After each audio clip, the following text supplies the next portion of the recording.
Hey everybody, David Stavlow from Lodgewood Manufacturing here. Today we're going to be looking at a 1869 vintage 1849 Pocket Colt, which as you can see is having some issues holding on full cock. It only holds on full cock if you manually pull the trigger forward. Obviously that's not how it's supposed to work, so let's take it apart and see what we can find. So just tapping out the wedge here. This is an interesting gun. Like I said, it was built in 1869. And it was actually issued to the Baltimore Police Department, as you can see from the engraving on the bottom of the butt there. I'm just pulling the wedge out off camera. Here we go. Put it on half cock. Use the loading lever for some leverage to push the barrel forward off of the arbor. Of course, arbors on original Colts are tapered, so they lock into place pretty well. Pull off the cylinder. And let's disassemble the gun here. First step is to take the butt screw out.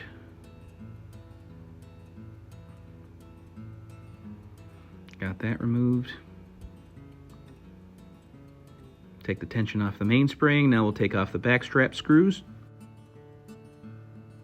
Those come out relatively easily. There was some evidence that this gun had been worked on recently, or at least relatively recently, which I'll point out in the video. You know, the first indicator was the fact that these screws came out as easily as they did. The grips come off now. If you pinch the mainspring, you can generally just slide it over out of the way and avoid having to remove the mainspring screw. Which is kind of a nice trick because oftentimes the mainspring on an old Colt will be a bit difficult to remove because the screw, obviously a steel screw being screwed into brass, kind of has a tendency to want to stick together, especially after not having been apart for a while. Now I'm just removing the screws for the trigger guard.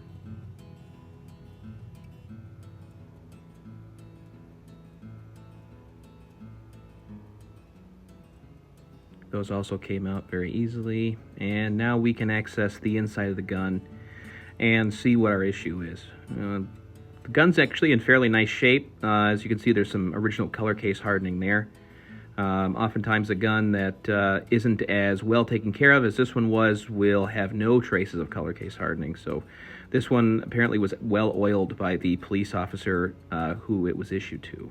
So just taking out the trigger, first thing to do is look at the sear. That looks good. It's nice and sharp. It's not broken. Now I'm taking out the cylinder stop. The cylinder stop screw is actually a reproduction. Taking out the hammer screw now. I like to take out the hammer screw while leaving the cylinder stop in place. Then I can pull the hammer and cylinder stop off at once because the cam will actually pull out the cylinder stop. The hammer screw actually appears to be bent because as you can see when I'm unscrewing it, it's getting looser and tighter and looser and tighter. So it appears that the hammer may have taken a hit at some point, a hit that was hard enough to bend the hammer screw, which may be part of our problem. Cylinder stop looks good. That's original. It's got two good arms on it. Let's take a look at the hammer.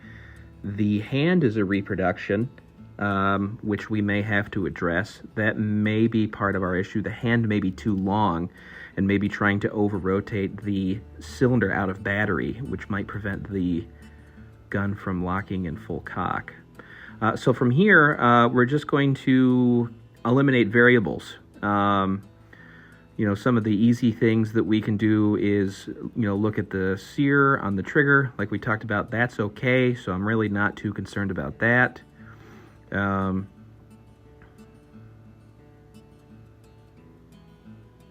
One thing I want to do, as long as I got the gun apart, is I mentioned the reproduction cylinder stop screw. I'm going to go ahead and antique that quickly.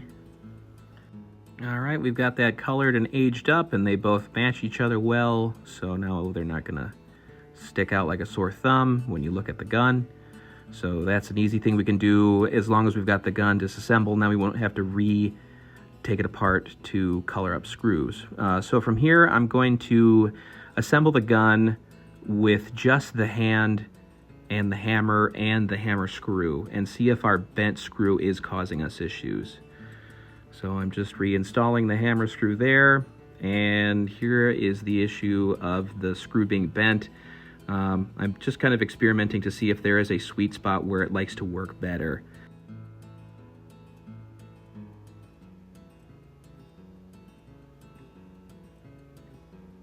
And just experimenting again with where that screw wants to be.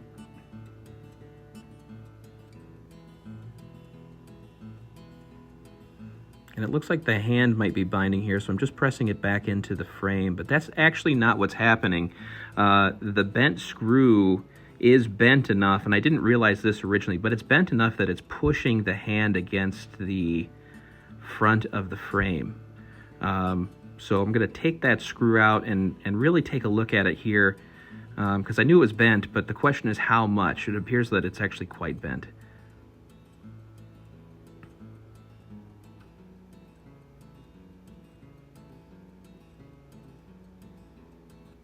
So again, just experimenting here. I've got it working, but again, we're going to have to take that out because that's not right.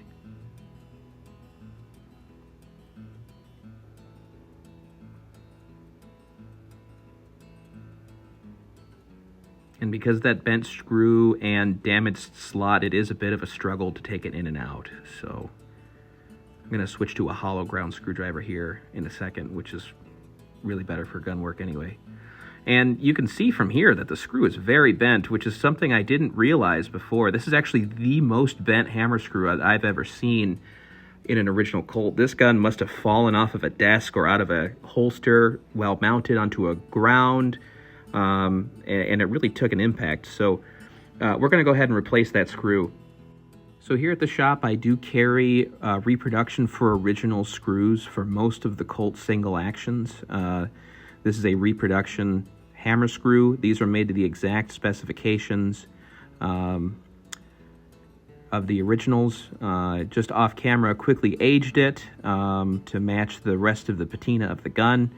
So again, just like the cylinder stop screw, it's not going to stick out like a sore thumb. So we're going to install this now and determine if that helps the action of our hammer. So we're going to screw that in now with a hollow grind screwdriver to protect that head a little bit. I did bang up the head a little bit because you don't want to put a brand new looking screw in an otherwise antique gun. So it's not chewed up, but it is a little bit worn. It's a little bit widened. And I'm still having some issues here. So now we have to look at the hand. It should not be binding that way. Like I said before, that reproduction hand may be giving us some issues. Reproduction hands aren't necessarily made to the specs of the originals, especially if they're made to go in the Italian reproduction guns.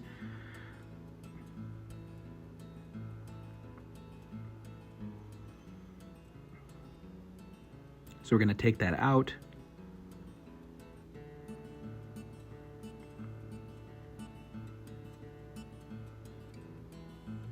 And we're going to look at the hand to see where it's rubbing against the frame. I think I can see it. I'll point it out right there is where it's rubbing. That's where it's too big. So we're going to remove some material from the hand and just reprofile a little bit. I'll do that off camera. Here's our reprofiled hand. You know, it didn't take a lot, you know, probably only 0.010 to get enough clearance to fit back into the frame. So we're going to put the hammer screw back in and see if we've solved the issue.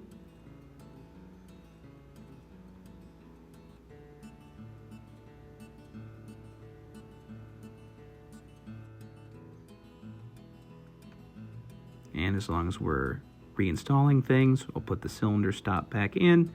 That goes in next.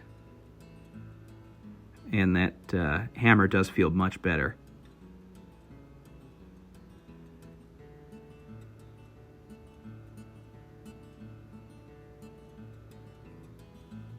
Get that screwed back in.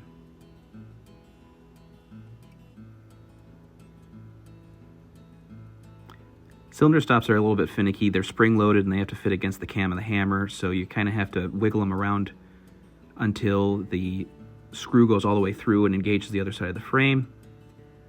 So we've got that. Now the trigger goes in.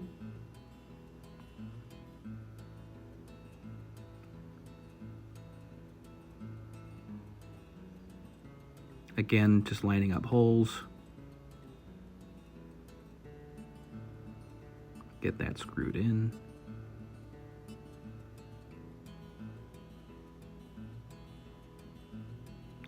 And had some issues with trying to get the screw started for the cylinder stop and trigger spring, so I kind of lined that up off camera, and I'm just finishing screwing it in now. A little oil. My favorite oil for antique guns is Ballistol. You can actually get it through my website, lodgewood.com. Nice thing about Ballistol is it's not petroleum based, so it won't damage old wood, and it's a great rust preventative and lubricant. Now we're going to install everything in the reverse order. So now that we've got all of our internal parts assembled, we're going to put our trigger guard on.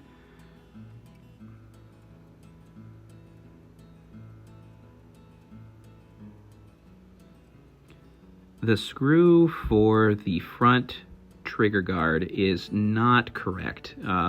It is a Colt screw, but it is not the original screw that was in it when it shipped from Colt's factory. And the reason I know that is because this screw has a flat head on it. Originally it should be slightly domed like the rest of the grip screws. Tension that mainspring and slide it underneath the hammer. Again, with the 49 pockets, that's easy to do because they're fairly small. Put the grips back on. I always start the butt screw first. That keeps everything aligned. From there, you can install the backstrap screws and then finish with tightening the butt screw down. A note on the screws for the grip assembly of a Colt: the backstrap screws are fairly interchangeable, but I've actually found that the two rear screws of the trigger guard are actually specific. Meaning that if you put the left screw back into the right hole and the right screw into the left hole, it can actually shift the position of the trigger guard on the receiver slightly. Not by a lot. The gun still works, but if you've got a really nice gun, it'll actually move it over a few thousand. So there's actually a little bit of a lip that's created by the trigger guard hanging off one edge or the other of the receiver. Let's test the action. And it works. Looks like we've solved our issue. Now, a lot of guns will work without a cylinder, but won't with a cylinder and a barrel installed. So we'll put the barrel on. Remember to oil it.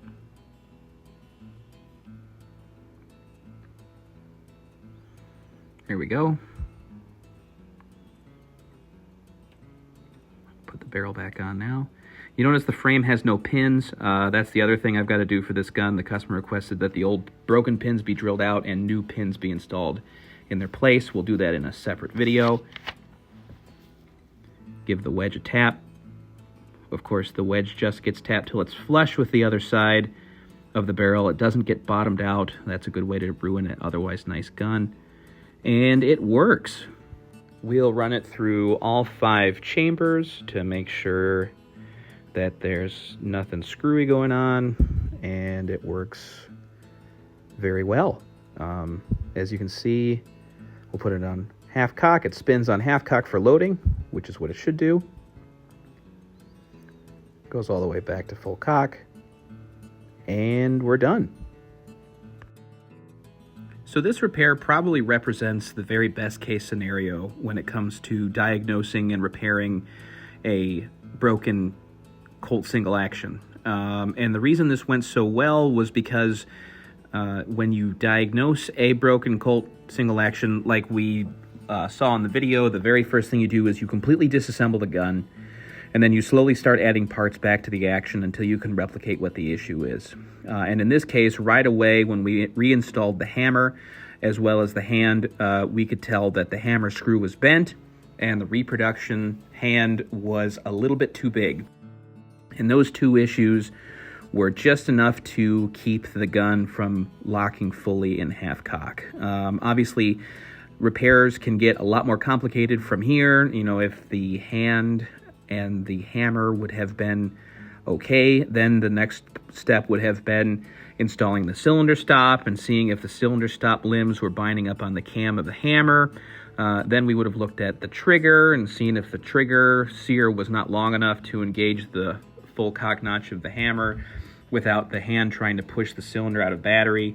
So anyway, there was a reason that I chose this repair to be the subject of the first YouTube video. It was an easy repair, which would be easy to demonstrate and would allow me to focus more on editing and filming, which I've never done before. So hopefully you found this video to be at the very least interesting. Perhaps you've even found it educational. All the techniques I used on this particular original gun would also apply to the Italian replicas like Uberti and Pieta. And of course, all Colt single actions are basically made the same. So in principle, you could apply the instructions from this video to everything from an 1849 pocket all the way up to an 1873 single action. So be sure to like and subscribe. I've had a few requests for gunsmithing videos, so this is the first one. If this one does well, we'll post some more with some more complicated repairs. But otherwise, thanks for watching, and we'll talk to you later.